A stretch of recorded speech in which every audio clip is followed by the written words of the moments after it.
Hello everyone. तो आज अपने इस वीडियो में समझने वाले हैं कि जब अपने कैपेसिटर्स को कंबाइन करते हैं तो क्या क्या पॉसिबिलिटीज बनता है। तो सबसे पहले कैपेसिटर्स का दो कॉम्बिनेशन अपने पढ़ते हैं। एक होता है सीरीज। अभी सीरीज कॉम्बिनेशन में क्या करते हैं अपने, सीरीज में अपने क्या करते हैं, कैपेसिटर्स को एक के बाद एक जोड़ते हैं। जब भी अपने कैपेसिटर्स को एक के बाद एक जोड़ेंगे तो उसको अपने कहते हैं सीरीज कॉम्बिनेशन।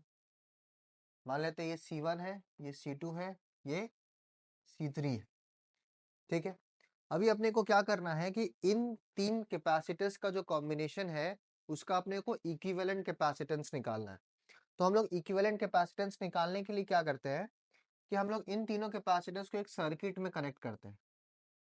मान लेते हैं कि हम लोग इसके अक्रॉस एक पोटेंशियल डिफरेंस देते हैं जिसका वैल्यू है V, और इस पोटेंशियल डिफरेंस की वजह से जो चार्ज इस सर्किट में फ्लो करेगा वो चार्ज होगा Q। हम लोग मानते हैं कि वो चार्ज क्या होगा, Q चार्ज होगा। तो अभी एक चीज आपको याद रखना है कि सीरीज में हमेशा, क्योंकि एक ही पाथ होता है चार्ज के फ्लो के लिए, तो सारे के सारे कैपेसिटर्स के अक्रॉस अक्रॉस जो चार्ज फ्लो करेगा वो क्या होगा, सेम होगा। ठीक, तो इस सर्किट में जो भी चार्ज फ्लो करने वाला है वो चार्ज क्या रहने वाला है, सेम रहने वाला है। तो डिवाइड क्या होगा, डिवाइड यहाँ पे क्या हो जाएगा, पोटेंशियल डिफरेंस। मतलब कि C1 के अक्रॉस जो पोटेंशियल ड्रॉप होगा उसको हम V1 मानते हैं, C2 के अक्रॉस जो पोटेंशियल ड्रॉप होगा उसको अपने V2 मानते हैं, और C3 के अक्रॉस जो पोटेंशियल ड्रॉप होगा उसको अपने क्या मानेंगे, V3 मानेंगे। तो हम लोग यहाँ पे बोल सकते हैं कि Q तो सेम था बट पोटेंशियल क्या हो गया या वोल्टेज क्या हो गया, डिवाइड हो गया। अब अगर वोल्टेज डिवाइड हुआ है तो हम लोग अगर इक्विवेलेंट कैपेसिटेंस निकालना चाहते हैं तो अपने को क्या करना है कि हम लोग चाहते हैं कि इस सर्किट को अपने रिप्लेस करें एक ऐसे सर्किट के साथ जिसमें ये सारा कॉम्बिनेशन ऑफ रेजिस्टर्स के जगह पे सिर्फ एक कैपेसिटेंस लगाएंगे, और यहाँ पे जो कैपेसिटेंस होगा उसको अपने क्या कहेंगे, इक्विवेलेंट कैपेसिटेंस कहेंगे। इसको या तो सी इक्विवेलेंट कह सकते हैं या फिर सी एस कह सकते हैं। ठीक है। और यहाँ पे वोल्टेज है V, इसके अक्रॉस जो चार्ज है वो क्या है, Q। तो अभी हम लोग को इसी का वैल्यू फाइंड आउट करना है। यहाँ पे CS का वैल्यू क्या होगा या C इक्विवेलेंट का वैल्यू क्या होगा वो अपने फाइंड करना चाहते हैं। तो हम लोग का इक्वेशन क्या बन रहा है कि क्योंकि वोल्टेज तीन वोल्टेजेस में डिवाइड हो जा रहा था तो हम लोग कह सकते हैं क्या कि V equals to V1 plus V2 plus V3। अभी हम लोग को पता है कि कैपेसिटर का फॉर्मूला क्या होता है, Q इक्वल्स टू CV। अब अगर Q इक्वल्स टू CV होगा तो पहले कैपेसिटेंस के लिए, अब चार्ज तो तीनों में सेम है ना, चार्ज क्या तीनों में सेम है, इसमें भी Q है, इसमें भी Q है, इसमें भी Q है। ठीक, तो हमारा इक्वेशन क्या बनेगा, Q equals to C1 into V1, पहला इक्वेशन। ठीक, अब यहां से अगर हम लोग V1 का वैल्यू रिप्लेस करना चाहते हैं तो V1 का वैल्यू क्या हो जाएगा, Q अपॉन C1। V1 का वैल्यू हो जाएगा Q अपॉन C1। इसी तरीके से नेक्स्ट कैपेसिटर के लिए क्या हो जाएगा, Q इक्वल्स टू C2V2। यहाँ से V2 का वैल्यू क्या हो जाएगा, Q अपॉन C2।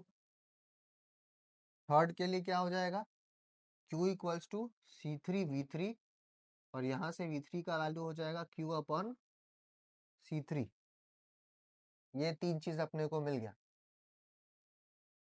लास्ट हम लोग इसको अगर वैल्यूज को पुट करेंगे तो क्या होगा, Q upon C1 plus Q upon C2 plus Q upon C3।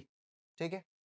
अभी अगर हम लोग इस V को देखें, ये क्या total potential difference across the three capacitors है। तो अगर हम लोग इस सर्किट में देखेंगे तो टोटल पोटेंशियल डिफरेंस कितना है, V है। टोटल कैपेसिटेंस अपने क्या माने, CS या C इक्विवेलेंट कुछ भी कह सकते हैं, और टोटल चार्ज जो फ्लो कर रहा है वो क्या है, Q। तो हम इससे लिख सकते हैं कि Q equals to CS into V। Q equals to CV होता है, Q इक्वल्स टू CV होता है तो वहां पे क्या होगा, Q equals to CS into V, और यहां से V क्या आ गया, Q अपॉन CS। तो यहाँ से अपने जो V का वैल्यू आया उसको अपने यहाँ पे पुट कर दिए Q अपॉन CS। इसके बाद अपने क्या करेंगे, इस तरफ का तो Q अपॉन CS सेम रहा, इन तीनों में से क्या कॉमन आएगा, Q कॉमन आएगा, बचा क्या 1/C1 plus 1/C2 plus 1/C3। ये Q और ये Q क्या हो जाएगा, कैंसल आउट हो जाएगा। तो अभी क्या बच गया 1/CS। हम लोग का फाइनल इक्वेशन क्या आया 1/CS is equals to 1/C1 plus 1/C2 plus 1/C3। ठीक है, ये है हम लोग का इक्विवेलेंट रेजिस्टेंस कैपेसिटेंस बोल सकते हैं आप लोग इसको, या फिर total capacitance for a series combination बोलो, दोनों ही एक ही चीज होता है। और यहाँ पे जो अपना फॉर्मूला है, अब अगर आप इसको ध्यान से हमारा पिछला वीडियो देखोगे तो हमारा जो सीरीज कॉम्बिनेशन और पैरेलल कॉम्बिनेशन ऑफ रेजिस्टर्स का वीडियो है उसमें आप देखोगे कि ये सेम फॉर्मूला आया था पैरेलल कॉम्बिनेशन ऑफ रेजिस्टर्स के लिए। तो यहाँ पे आप याद रखने के लिए ऐसे याद रख सकते हो कि रेजिस्टर में जो पैरेलल कॉम्बिनेशन का जो फॉर्मूला होता है वो कैपेसिटर्स में सीरीज कॉम्बिनेशन के लिए होता है। ठीक है, तो यहाँ तक सबको समझ में आया। अभी नेक्स्ट क्या है, नेक्स्ट है पैरेलल कॉम्बिनेशन। देखते हैं कि पैरेलल कॉम्बिनेशन में कैपेसिटर्स को जब अपने लगाते हैं तो किस तरीके से ये वर्क करता है। हम लोग जैसे जाने थे कि कैपेसिटर्स या रेजिस्टर्स पैरेलल में कब होता है, जब उनका जो स्टार्टिंग पॉइंट्स है, स्टार्टिंग पॉइंट्स सब एक संग जॉइंट हो और सबका जो एंडिंग पॉइंट्स है, सबका जो एंडिंग पॉइंट्स अगर वो भी साथ में जॉइंट होगा तो उसको अपने कहते हैं क्या, पैरेलल कॉम्बिनेशन। इसको मान लेते हैं C1 है, ये C2 है और ये C3, ये है पैरेलल कॉम्बिनेशन। ठीक, अगर अगर हम लोग इस कॉन्फ़िगरेशन को एक बैटरी के संग ज्वाइन कर देते हैं, इसका पोटेंशियल डिफरेंस क्या है V, और ये जो चार्ज सप्लाई करेगा वो क्या है Q। ठीक, और हम लोग चाहते हैं कि हम लोग इस कॉन्फ़िगरेशन के जगह पे इस इसका एक इक्विवेलेंट नेटवर्क बनाए, इसको हम CP कहेंगे। CP कहो या C इक्विवेलेंट करो, अगेन एक ही बात है। ठीक, टोटल वोल्टेज V है, इस पूरे के पूरे सेट ऑफ कैपेसिटर्स के जगह पे हम लोग एक कैपेसिटर लगाना चाहते हैं जिसका वैल्यू हम लोग चाहते हैं कि बोले उसको हम लोग CP। ठीक, और इस सर्किट में भी जो चार्ज फ्लो करेगा वो क्या है, Q है। ठीक, अभी आपको क्या याद रखना है, पैरेलल कॉम्बिनेशन के लिए आपको क्या याद रखना है। अब देखो आप कि यहाँ पे Q फ्लो करके जा रहा है और Q के पास तीन रास्ता है। जब Q के पास तीन रास्ता है तो Q क्या होगा, डिवाइड हो जाएगा, मतलब जो टोटल चार्ज है वो बढ़ जाएगा। इसको इसको जो मिलेगा वो Q1, इसको जो मिलेगा वो Q2, इसको जो मिलेगा वो Q3, और ये फिर जाके Q1 Q2 और Q3 मिलके वापस से Q बाहर आ जाएगा। ठीक है, मतलब हम लोग ये कह सकते हैं कि total charge across a parallel combination of capacitor gets divided. Q क्या हो जाएगा, डिवाइड हो जाएगा, और जो वोल्टेज है, जो पोटेंशियल डिफरेंस है, ये एक और ये एंड के अक्रॉस जो वोल्टेज है वो क्या माना है हम लोग V। तो ये दोनों एंड्स तो इसी दोनों एंड के अक्रॉस जुड़ा हुआ है ना, तो इसका जो वोल्टेज का जो वैल्यू है वो सेम रहेगा C3 के लिए भी, सेम रहेगा C2 के लिए भी, सेम रहेगा C1 के लिए भी। क्यों, क्योंकि तीनों का जो स्टार्टिंग और एंड पॉइंट्स क्योंकि सेम है, तो सबको जो पोटेंशियल डिफरेंस मिलेगा वो क्या मिलेगा, V मिलेगा। ठीक है, तो हम लोग लिख सकते हैं कि पोटेंशियल डिफरेंस जो है वो पैरेलल कॉम्बिनेशन के लिए क्या रहता है, सेम रहता है। ठीक, अब हम लोग अगर इक्वेशन लिखते हैं तो क्योंकि चार्ज Q डिवाइड हो जाता है Q1 Q2 और Q3 में, तो हम लोग लिख सकते हैं कि Q equals to Q1 plus Q2 plus Q3। और हम लोग अभी देखें कि Q क्या होता है, CV होता है, Q का वैल्यू होता है CV। तो Q1 क्या हो जाएगा, C1 इंटू इसके अक्रॉस वोल्टेज क्या है V, तो ये हो जाएगा Q equals to C1 into V।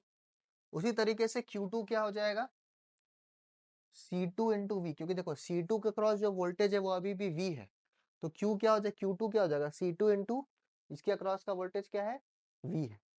उसी तरीके से Q3 क्या होगा, C3 into V, C3 into V, क्योंकि हम लोग जानते हैं कि पैरेलल कॉम्बिनेशन में वोल्टेज डिवाइड नहीं होता, सेम रहता है, तो सबके लिए वोल्टेज क्या है, सेम है। और सिमिलरली अगर हम लोग ये फाइनल इक्विवेलेंट सर्किट के बारे में भी बात करें, तो यहाँ पे चार्ज क्या है, Q, कैपेसिटेंस क्या है, Cp, पोटेंशियल डिफरेंस क्या है, V, तो Q के जगह पे क्या रिप्लेस करने वाले हैं, Cp इंटू V। अब ये चार वैल्यूज को हम लोग ये फॉर्मूला में डालेंगे। Q के जगह आया Cp इंटू V, Q1 के लिए आया C1V, इसके लिए आया C2V और इसके लिए आया C3V। Left hand part same रहा, तीनों में से क्या कॉमन निकलेगा, V कॉमन निकलेगा। बचा क्या, C1 plus C2 plus C3, V और ये क्या V कैंसिल आउट हो गया, तो फाइनल इक्वेशन क्या बचा, Cp equals to C1 plus C2 plus C3।